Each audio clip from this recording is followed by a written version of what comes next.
All right, I am ready to be judged. I'm ready.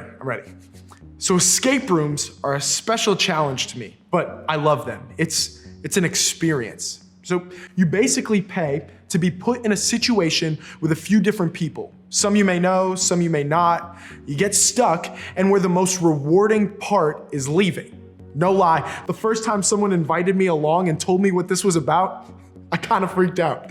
And I get that the idea of being locked in a room with the only way out is working with people that you might have only just met to figure out math problems, word problems. I mean, that's a lot of problems, right? All under extremely stressful situations is a sort of heartless torture, but in the right mood. I kind of love it, and I think it's fun. If you've never been there, they all have a fake theme. One might be preventing a bomb that's about to go off. Another might be zombies trying to overrun you. A terrible disease is about to attack the planet. Okay, that one sounds way less fun these days, but the idea is simple. You have to get out. You have to escape. And when you do, it feels amazing. I love being the first to escape. I always have, but when I was younger, the escaping looked a little different. See, I grew up in a house with passive but constant conflict. I didn't have a good relationship with my dad, and my life literally felt like it was falling apart. I don't know if you've been there, but when stuff is going wrong at your house, it can really mess with you. You feel a lot of things you wish you didn't, and my go-to move was to try to escape. Now, I didn't literally run away, even if it crossed my mind, but I would escape from the fighting by staying in my room for hours. I don't have those noise-canceling headphones, but I knew how to turn up the volume. And when I got my driver's license, I'd escape to my friends, or any excuse to go for a drive. But at some point, I'd have to go back. I couldn't stay away forever. See, I wanted to forget the pain that I felt because my family, it felt like a wreck. And for a while, it seemed like escaping was the best option. On the outside, I seemed fine. I was great. Like I got it all together and nothing bothered me ever at all. But on the inside, man, I was insecure, I was anxious, I was bitter and angry. I thought I could only feel better if I escaped my life, so I continued to find new ways to run away. I escaped with friends. I considered using some bad habits to get away. I even went through a period where I got super serious about school and work and sports and used being super busy as an excuse to escape what was going on at home. All the while, I simply counted down the days until I could literally escape by leaving home forever. Thankfully, that's not my reality now, but maybe you can relate to my story. Either to having family drama or school stress or just general, I'm a human living in times of pandemics and injustice and global warming kind of stress. The reality is we're all feeling a lot these days. I heard the analogy that emotions are like getting calls on our cell phone. Sometimes they're expected, other times they're unexpected. We have the ability to answer them and connect with them. We could put them on FaceTime and focus on nothing but them. If you're braver than me, you just straight up decline them, send them to voicemail, and pretend like they don't exist. Maybe you mute them or turn off your phone and just hide it. In high school, I did that last one a lot. Emotions would call and I'd be like, yeah, no, bye. Toss the phone in my bag and just ignore it. Maybe some of you, like me in high school, bury your emotions. When something happens that you don't like, you try to escape to something else. I mean, think about it.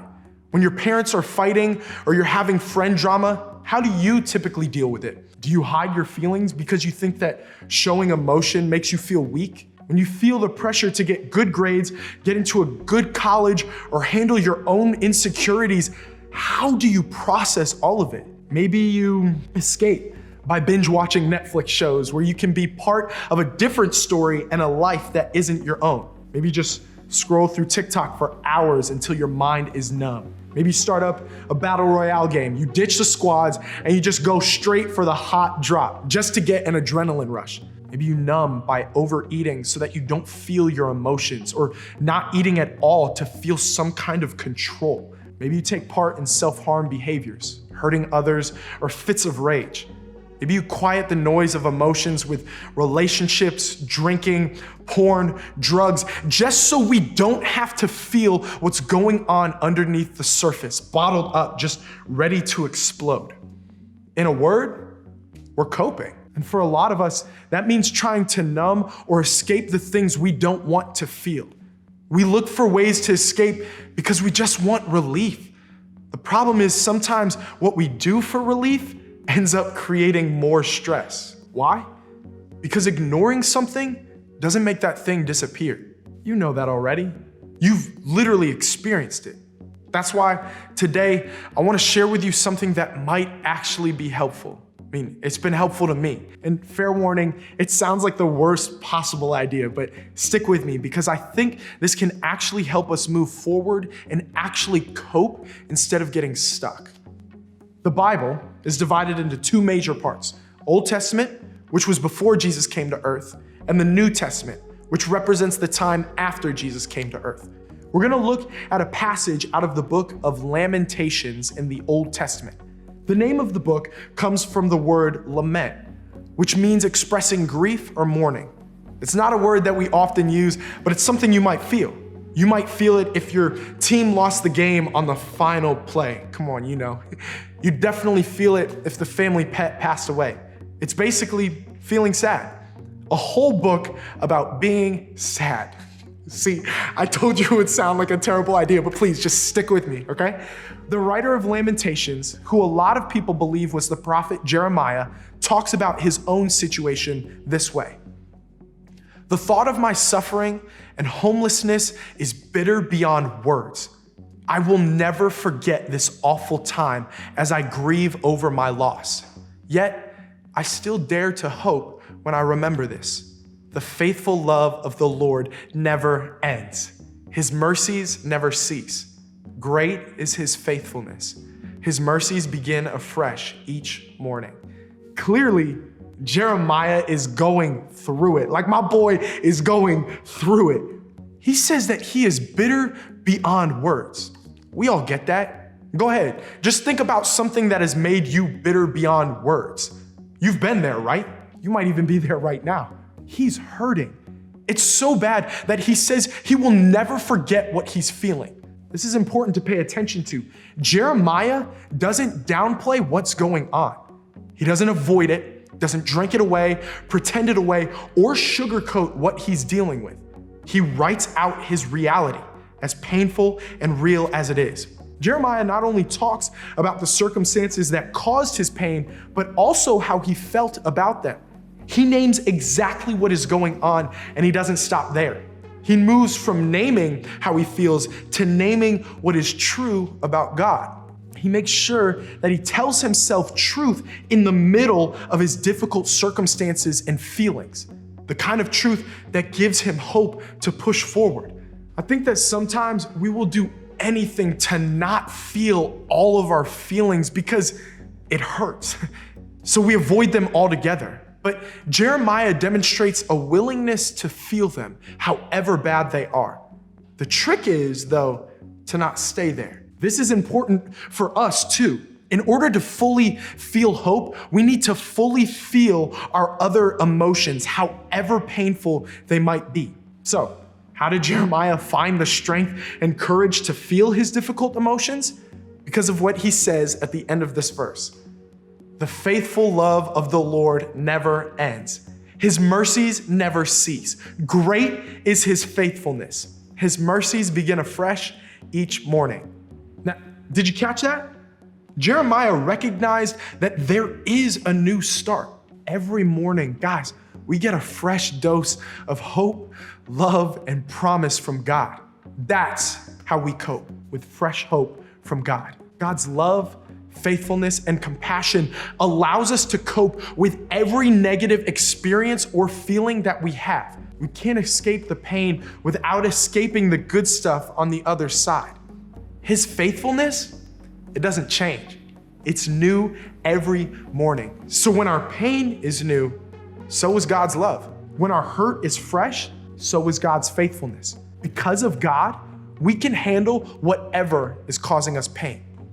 Now, That doesn't mean you should never watch Netflix if you're sad or have an ice cream as you calm down. It just means that those don't fix anything. If we want to get through them and not just around them, we have to feel them, knowing that there is hope on the other side.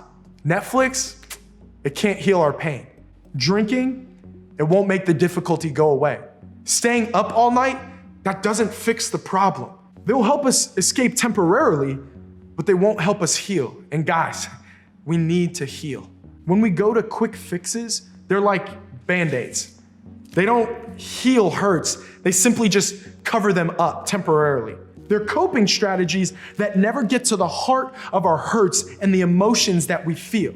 For example, when I went to pornography as a way to cope, I didn't allow myself to acknowledge and experience my difficult circumstances and feelings. As a result, I didn't find hope.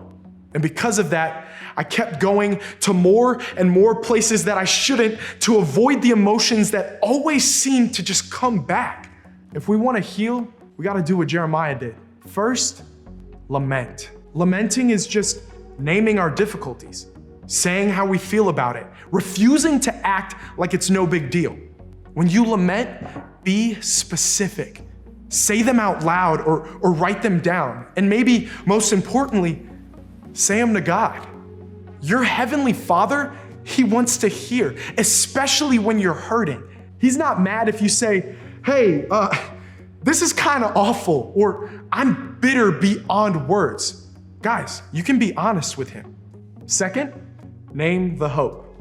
Understand that in the midst of our circumstances and feelings, there's still hope.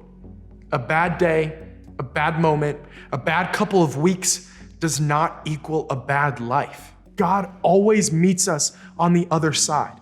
Just like we're specific about our pain, we need to name specifically what's true and where our hope is and name it over and over and over again. This is how we can begin to let our hurts heal instead of trying to escape them. As we do this hard work, because it's gonna be hard, here's what we realize. You have to feel to move forward. Take a few minutes and think about how you avoid feeling.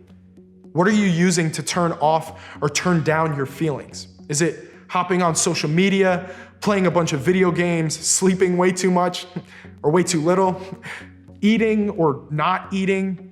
It isn't that these things in and of themselves are bad. It's that they're being used to do something they weren't meant to do. Keep us from dealing with reality. When these things are used the wrong way, they'll never accomplish what we want them to.